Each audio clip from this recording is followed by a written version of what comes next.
Assalamualaikum warahmatullahi wabarakatuh. Apa kabar semuanya? Semoga semuanya dalam keadaan baik dan senantiasa selalu diberikan kesehatan dan keselamatan oleh Allah Subhanahu wa taala. Dan jangan lupa untuk selalu cuci tangan, memakai masker dan tetap di rumah apabila tidak ada keperluan yang mendesak yang mengharuskan kita keluar rumah. Nah, sebelumnya perkenalkan, nama Ibu Sekar Sutimi Raning Tias. Ibu lahir di Cirebon dan tinggal di Desa Cirebon Girang, Kecamatan Talun. Ibu ini mahasiswi dari Universitas Swadaya Gunung Jati yang sedang melaksanakan PLP 2 di SMA Negeri 1 Sumber. Untuk materi kali ini, Ibu akan membahas mengenai kaidah kebahasaan teks ceramah. Tujuan pembelajaran ini ialah dengan kalian mempelajari dan memahami kaidah kebahasaan teks ceramah, kalian akan dapat mengetahui beragam informasi mengenai kaidah kebahasaan teks ceramah, dan kalian juga akan dapat menyusun teks ceramah dengan menggunakan kaidah kebahasaan yang benar, serta kalian akan dapat menjadi penceramah yang baik. Baik, langsung saja untuk memulai pelajaran kali ini, mari kita berdoa terlebih dahulu. Berdoa dimulai. Selesai. Nah, sebelum Ibu memasuki materi hari ini, yaitu mengenai kaidah kebahasaan teks ceramah, Ibu akan mengulas kembali materi sebelumnya, yakni mengenai definisi ceramah dan strukturnya. Ceramah adalah proses penyampaian informasi atau fakta di depan umum oleh orang-orang yang ahli melakukannya. Kemudian dalam ceramah terdapat struktur. Strukturnya ini meliputi yang pertama ada pembukaan, kemudian ada isi, dan terakhir penutup. Pada pembukaan ini ialah menyampaikan pengenalan informasi atau pengenalan fakta yang akan dibahas pada bagian isi. Kemudian pada bagian isi ialah penyampaian fakta atau informasi yang sedang dibahas. Kemudian pada bagian penutup ialah simpulan atau penegasan ulang terkait fakta atau informasi yang telah disampaikan sebelumnya. Untuk materi pertemuan kali ini, Ibu akan menjelaskan mengenai kaidah kebahasaan teks ceramah. Pada setiap teks pasti memiliki kaidah kebahasaan atau ciri kebahasaan yang bisa digunakan untuk membedakan antara satu teks dengan teks lainnya. Begitupun dengan teks ceramah. Adapun kaidah kebahasaan teks ceramah meliputi, perhatikan ya, yang pertama, pada teks ceramah menggunakan kata sapaan. Kata sapaannya ini bisa berupa hadirin, kemudian kalian atau teman-teman, ibu-ibu, bapak-bapak, saudara-saudara, dan kata sapaan lainnya. Kemudian pada teks ceramah menggunakan kata ganti orang pertama. Kata ganti orang pertamanya ini misalnya saya, kami, kemudian kita. Nah, apabila penceramah menggunakan kata ganti saya, maka penceramah itu merujuk kepada dirinya sendiri.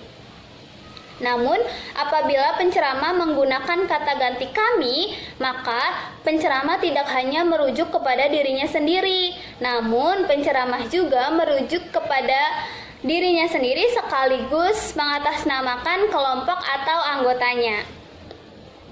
Nah, jika penceramah itu menggunakan kata ganti kita, maka penceramah mengatasnamakan dirinya sendiri sekaligus audiens atau hadirin yang ada di depan penceramah. Kaidah kebahasaan yang ketiga ialah pada teks ceramah menggunakan pernyataan-pernyataan yang berupa definisi. Pernyataan-pernyataan yang berupa definisi ini ditandai dengan pemakaian kata-kata adalah, kemudian merupakan, yakni, dan pernyataan-pernyataan definisi lainnya.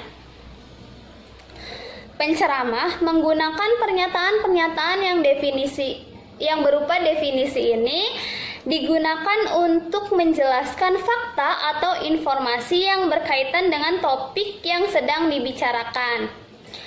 Contohnya, apabila pembicara atau penceramah sedang menjelaskan mengenai pentingnya motivasi Nah, penceramah pasti menjelaskan apa itu motivasi dengan menggunakan pernyataan-pernyataan yang berupa definisi. Kaidah kebahasaan atau ciri kebahasaan teks ceramah selanjutnya ialah banyak menggunakan kata-kata teknis atau peristilahan yang berkenaan dengan topik yang sedang dibahas. Misalnya, apabila penceramah itu sedang menjelaskan mengenai bahaya ponsel pintar pada anak, maka pasti penceramah itu menggunakan kata-kata teknis atau kata-kata istilah yang berkaitan dengan topik yang sedang dibahas, berarti berkaitan dengan ponsel pintar, seperti smartphone, kemudian gadget, atau aplikasi-aplikasi yang ada di dalam ponsel pintar. Nah, contoh-contoh kata-kata tersebut ialah contoh dari kata-kata teknis atau peristilahan yang berkaitan dengan topik yang sedang dibahas penceramah. Kaidah kebahasaan selanjutnya ialah menggunakan kata-kata yang menunjukkan argumentasi sebab akibat. Kata-kata yang menunjukkan argumentasi sebab akibat biasanya ditandai dengan kata akibatnya, kemudian oleh karena itu, dan kata-kata yang menunjukkan sebab akibat lainnya. Kemudian, kaidah kebahasaan yang keenam ialah pada teks ceramah banyak menggunakan kata-kata temporal. Nah, kata temporal ini ialah kata hubung yang menyatakan hubungan waktu antara kalimat sebelumnya dengan kalimat selanjutnya. Contoh kata temporal ini ialah terdapat kata sebelum itu, kemudian pada setelah itu, atau setelahnya. Nah, contoh kata-kata itu merupakan contoh dari kata hubung temporal. Kemudian, kaidah kebahasaan selanjutnya ialah pada teks ceramah banyak menggunakan kata-kata yang menyatakan hubungan pertentangan. Misalnya, kata sebaliknya, kemudian kata namun, dan kata-kata yang menyatakan pertentangan lainnya. Kaidah kebahasaan yang kedelapan ialah pada teks ceramah banyak menggunakan kata-kata kerja mental. Kata kerja mental ialah kata kerja yang digunakan untuk mengekspresikan respon atau perilaku seseorang terhadap suatu tindakan atau pengalaman. Contohnya, kata diharapkan, kemudian memperkirakan, kemudian berasumsi, menyimpulkan, dan kata-kata kerja mental lainnya. Kemudian, kaidah kebahasaan yang terakhir ialah pada teks ceramah menggunakan kata-kata persuasif atau kata-kata yang mengandung harapan. Kata-kata persuasif ini ialah kata-kata yang bertujuan untuk mempengaruhi seseorang atau mempengaruhi halayak ramai. Kata-kata persuasif biasanya ditandai dengan kata hendaklah, sebaiknya, kemudian diharapkan, perlu, kemudian kata harus. Biasanya penceramah menggunakan kata-kata persuasif ini untuk mencoba mempengaruhi penonton atau hadirin untuk mengikuti apa yang telah ia bicarakan. Di sini juga Ibu sudah mencantumkan salah satu contoh teks ceramah yang berjudul Dampak Arus Globalisasi di Kehidupan. Ya, dalam teks ceramah ini pasti menggunakan kaidah kebahasaan atau ciri kebahasaan yang telah Ibu jelaskan sebelumnya ya. Selanjutnya, mari kita bersama-sama menganalisis teks ceramah ini berkenaan dengan kaidah apa saja yang dikandung atau digunakan dalam teks ceramah tersebut. Kita mulai dengan paragraf yang pertama. Paragraf yang pertama ini merupakan ungkapan puji syukur yang diberikan kepada Tuhan Yang Maha Esa atas limpahan dan rahmat. Kita dapat berkumpul di sini dalam keadaan sehat walafiat. Kemudian, paragraf yang kedua, pada kalimat, mungkin sudah banyak di antara hadirin yang mengetahui pengertian globalisasi, atau mungkin masih ada yang belum memahaminya. Nah, pada kalimat tersebut terdapat kata hadirin. Ya, seperti yang Ibu jelaskan sebelumnya, kata hadirin merupakan salah satu contoh dari kata sapaan yang digunakan oleh penceramah untuk menyapa audiens. Ya, kemudian selanjutnya pada paragraf yang ketiga. Paragraf ketiga ini terdapat pada kalimat yang pertama yang berbunyi, globalisasi merupakan proses penyebaran unsur-unsur baru yang mencakup informasi dari seluruh dunia melalui media cetak dan elektronik. Pada kalimat tersebut terdapat kata merupakan. Nah, merupakan ini merupakan salah satu contoh kata yang menyatakan definisi. Ya, pada teks ceramah ini penceramah menggunakan kata merupakan untuk menjelaskan apa itu globalisasi. Selanjutnya, masih dalam paragraf yang ketiga, namun terdapat pada kalimat berbeda halnya dengan zaman dahulu, zaman saat untuk pergi ke suatu tempat harus rela menempuh perjalanan dengan jalan kaki. Nah, pada kalimat tersebut terdapat kata berbeda halnya. Berbeda halnya ialah contoh kata yang menyatakan hubungan, perbandingan, atau pertentangan.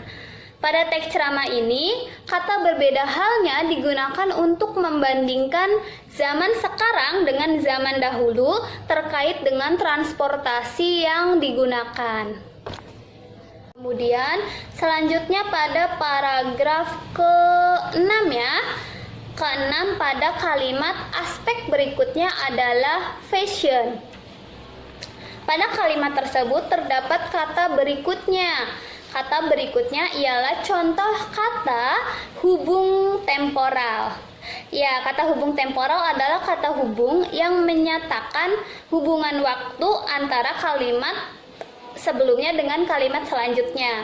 Pada kalimat tersebut terdapat kata berikutnya yang termasuk ke dalam kata hubung temporal. Ya.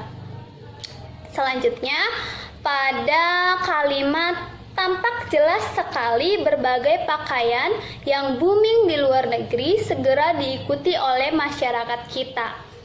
Pada kalimat tersebut terdapat kata booming. Kata booming itu ialah contoh kata teknis atau istilah yang berkaitan dengan globalisasi. Kata booming ini berarti terkenal atau sedang digandrungi oleh masyarakat Indonesia. Kemudian selanjutnya pada kalimat selanjutnya yang berbunyi oleh karena itu sebagai masyarakat kita harus bisa memilih dan memilah mana saja dari dampak globalisasi yang bermanfaat dan menghiraukan unsur negatif yang muncul. Nah, pada kalimat itu terdapat dua kaidah kebahasaan. Yang pertama pada kata oleh karena itu. Nah, oleh karena itu merupakan contoh kata-kata yang menyatakan argumentasi sebab akibat. Selanjutnya terdapat pada kata harus.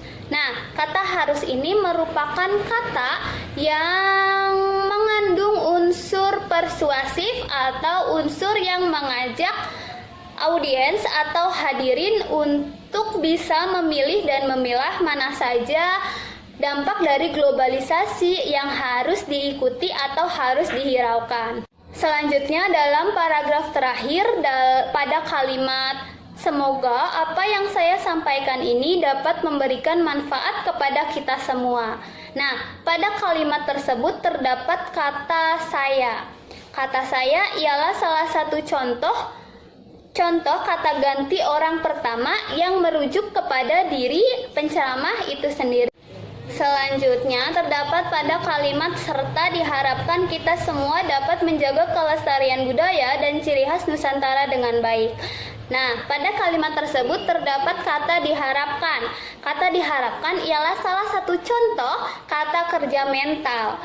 Seperti yang Ibu jelaskan sebelumnya, kata kerja mental ialah kata kerja yang mengekspresikan respon atau perilaku seseorang terhadap tindakan atau pengalaman. Nah, pada kalimat tersebut penceramah mengharapkan audiens dan kita semua dapat menjaga kelestarian budaya dan ciri khas Nusantara agar arus globalisasi tidak menghapus budaya dan ciri khas Nusantara kita sendiri. Ya, sampai sini saja pertemuan kita kali ini. Semoga kalian dapat memahami materi yang Ibu sampaikan ya. Kemudian, apabila masih ada yang ingin ditanyakan, kalian dapat menanyakan hal tersebut di kolom komentar video ini. Ya, Ibu akhiri. Kurang lebihnya mohon maaf. Wassalamualaikum warahmatullahi wabarakatuh.